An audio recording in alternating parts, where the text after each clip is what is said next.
జై వీరబ్రహ్మ జై గోవిందమాంబ జై. నేను మీ కృష్ణమాచార్య శ్రీ బ్రహ్మపదం. గోచారవశాత్తు ఉన్నటువంటి గ్రహగతుల్ని ప్రత్యేకించి గవ్వ ప్రశ్నను అనుసరించి 2026వ సంవత్సరం ఏప్రిల్ మాసం మేషరాశి వారి యొక్క రాశిఫలం. శివాయ బ్రహ్మణే నమః, వీరబ్రహ్మేంద్ర స్వామినే నమో నమః. వచ్చినటువంటి ఫలితం శనికి సంబంధించినటువంటిది. వ్యక్తిగతమైనటువంటి జీవితానికి సంబంధించి చేస్తున్నటువంటి పనుల్లో ఆలస్యం అవటం, ఏకాగ్రత తగ్గిపోవటం, వృత్తి, ఉద్యోగం, ఆరోగ్యం ఇలాంటి విషయాల పట్ల కొంత జాగ్రత్తగా ఉండటం చెప్పదగినటువంటి సూచన. కొన్ని విషయాల్లో ఎంత ప్రయత్నం చేస్తున్నా సానుకూలవంతమైనటువంటి ఫలితాలు రాకపోవటం, ఆలస్యం అవటం మిమ్మల్ని ఇబ్బంది పెట్టేటువంటి అవకాశం ఉంటుంది. కొన్ని పరిస్థితుల నేపథ్యంలో ఆర్థికంగా కొన్ని ఇబ్బందులు ఉన్నాయి. ఇప్పుడిప్పుడే కుదుట పడుతున్నాం అనుకుంటున్నటువంటి తరుణంలో కూడా ఖర్చులు అధికంగా పెరిగేటువంటి అవకాశం ఉంది. గృహోపకరణాలకు సంబంధించిన విషయాలు అవ్వచ్చు, బట్టలు, వస్త్రాలు, జ్యువెలరీకి సంబంధించినటువంటి అంశాలకు సంబంధించి కుటుంబ సభ్యులకు బహుమతిగా ఇచ్చేందుకు కావచ్చు, ఆర్థికపరమైన అంశాల్లో విపరీతమైనటువంటి ఖర్చులు పెరిగే అవకాశం ఉంది. వీటి పట్ల మనం ఒకసారి ఆలోచించాలి. కొన్ని విషయాల్లో కుటుంబానికి సంబంధించినటువంటి వ్యక్తులు మనల్ని అర్థం చేసుకుంటారు. కొన్ని విషయాల్లో అర్థం చేసుకుంటారనుకున్న వ్యక్తులు అపార్థం చేసుకుంటూ ఉంటారు. దీనికి కారణాలు అర్థం అవుతూ ఉంటారు. ఆరోగ్యం పట్ల చాలా జాగ్రత్త. దీర్ఘకాలికమైనటువంటి అనారోగ్యం ఉన్నటువంటి వాళ్ళకి కొన్ని చిన్న చిన్న ఇబ్బందులు కలిగేటువంటి అవకాశం ఉంటుంది. ఈ మాసం ప్రథమార్థం మొత్తం కూడా ఏకాగ్రత లోపించటం, ఏం చేయాలో అర్థం కానటువంటి స్థితిగతులు ఉండటం, ఈ విధమైనటువంటి పరిస్థితి నుండి ఈ మాసం మధ్యలో వచ్చేటప్పటికి విపరీతమైనటువంటి ఆత్మవిశ్వాసం పెరుగుతుంది. భగవంతుడి యొక్క అనుగ్రహంతో మరి కాలము మీకు ఊహించినటువంటి అనుకూలవంతమైనటువంటి పరిస్థితుల్ని, అవకాశాలని మీ దరికి చేర్చే అవకాశం ఉంది. వీటి పట్ల మీరు చాలా ఆకర్షితులు అవుతారు. సమాజంలో మీ యొక్క పేరు ప్రఖ్యాతులు పెరుగుతాయి. మీరు చేసే ప్రతి పనిలో కూడా అనుకూలవంతమైనటువంటి ఫలితాలు వస్తుంటాయి. యోగదాయకమైనటువంటి స్థితిగతుల్లో జీవితం ఉంటుంది. భవిష్యత్ అంతా కూడా చక్కగా ఉంటుంది. సంతానానికి సంబంధించినటువంటి అంశాల పట్ల, వాళ్ళ కుటుంబపరమైనటువంటి పరిస్థితులు లేదా సంతానానికి సంబంధించిన బాధ్యతల గురించి మీరు ఎక్కువగా ఆలోచిస్తూ ఉంటారు. కానీ కొన్ని విషయాలు ఎందుకో తెలియదు, సంతానానికి సంబంధించినటువంటి స్థితిగతులతో వాళ్ళతో విరోధాలు ఏర్పడేటువంటి అవకాశం ఉంది.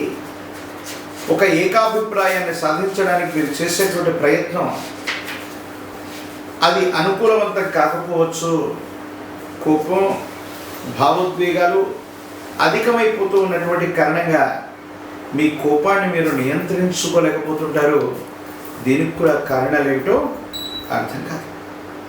ఏది ఏమైనప్పటికీ కూడా ఈ రాశి జాతకులు కుటుంబపరమైన అంశాలు, కుటుంబానికి సంబంధించినటువంటి మాతాపితృ సంబంధమైనటువంటి వ్యక్తుల యొక్క ఆరోగ్యపరమైనటువంటి అంశాల పట్ల తస్మా జాగ్రత్త. కొత్త ప్రయత్నాలు సఫలీకృతమయ్యేటువంటి అవకాశాలు కూడా ఉన్నాయి. ఈ మాసం ప్రథమార్థంలో ఇబ్బందులు కలిగినప్పటికీ కూడా ఈ మాసం చివరి వారంలో లేదా మూడవ వారం నుంచి మితిమీరినటువంటి ఆత్మవిశ్వాసంతో పాటుగా మీరు చేసే ప్రతి పనిలో కూడా అనుకూలవంతమైన ఫలితాలు వస్తాయి. మానసికమైనటువంటి ఆందోళనను దూరం చేసుకునేటువంటి అవకాశం ఉంది. ఈ సందర్భంలో కొంతమంది వ్యక్తులు, ముఖ్యమైనటువంటి మిత్రులతో మీరు చేసే సంభాషణ కాస్త కఠినంగా ఉండటం వల్ల ఇబ్బందులు ఏమైనా కలిగే అవకాశం ఉంటుంది. కాబట్టి సంభాషణ చతురతతో మీరు ప్రయత్నాన్ని చేయండి. అనుకూలవంతమైనటువంటి ఫలితాలు వస్తాయి. ఇబ్బందులు ఏవైనా ఉంటే కూడా తొలగిపోతాయి. అత్యంత అనుకూలవంతమైనటువంటి ఫలితాలు పొందగలిగినటువంటి పరిస్థితులు గోచరిస్తూ ఉంటాయి. ప్రత్యేకించి ఈ రాశి జాతకుల యొక్క జీవన గమనంలో వివాహ జీవితానికి సంబంధించి భార్యాభర్తల మధ్య అన్యోన్యత కోసం మీరు చేసే ప్రయత్నాలు సఫలీకృతమవుతాయి. భార్యాభర్తలు చాలా అన్యోన్యంగా ఉంటారు. యోగదాయకమైనటువంటి ఫలితాన్ని అనుభవించేటువంటి అవకాశం ఉంది. ప్రత్యేకించి మేషరాశి జాతకుల యొక్క జీవన గమనంలో ఈ మాసం 19వ తారీఖు పైన మీరు చేసే వృత్తి, ఉద్యోగం, వ్యాపారం, మీరు ఏ రంగంలో ఉన్నప్పటికీ కూడా చాలా ఉన్నతమైనటువంటి స్థితిగతుల్లోకి వెళ్ళగలిగినటువంటి ఒక అద్భుతమైనటువంటి అవకాశం కూడా కనిపిస్తుంది. దీన్ని సద్వినియోగం చేసుకోగలిగితే యోగదాయకమైనటువంటి స్థితిగతుల్లో జీవితం ఉంటుంది. అన్నీ అనుకూలవంతమయ్యేటువంటి అవకాశం కనిపిస్తుంది. ఈ రాశిలో ఉన్నటువంటి స్త్రీ పురుషులకి యోగదాయకం, వివాహం కానటువంటి వాళ్ళకి కళ్యాణ యోగం, రాజకీయపరమైనటువంటి రంగంలో ఉన్నటువంటి వాళ్ళకి ఒక అద్భుతమైనటువంటి అవకాశం వచ్చేటువంటి అవకాశం ఉంది. ఆంజనేయ స్వామి వారిని విశేషంగా పూజించండి.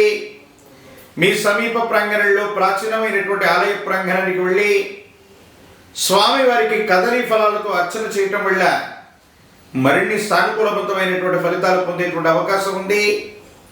ఒక పంచముఖి రుద్రాక్షని, మహాకాల భైరవరక్షణ మెళ్ళలో ధరించడం వల్ల తీక్షణమైనటువంటి నరఘోష, నరదిష్టి, నరపీడలతో పాటు ఏలినాటి శనిలో కూడా అద్భుతమైనటువంటి ఫలితాలు పొందగలిగిన పరిస్థితులు మేషరాశి జాతకులకి ఈ మాసంలో కనబడుతున్నాయి.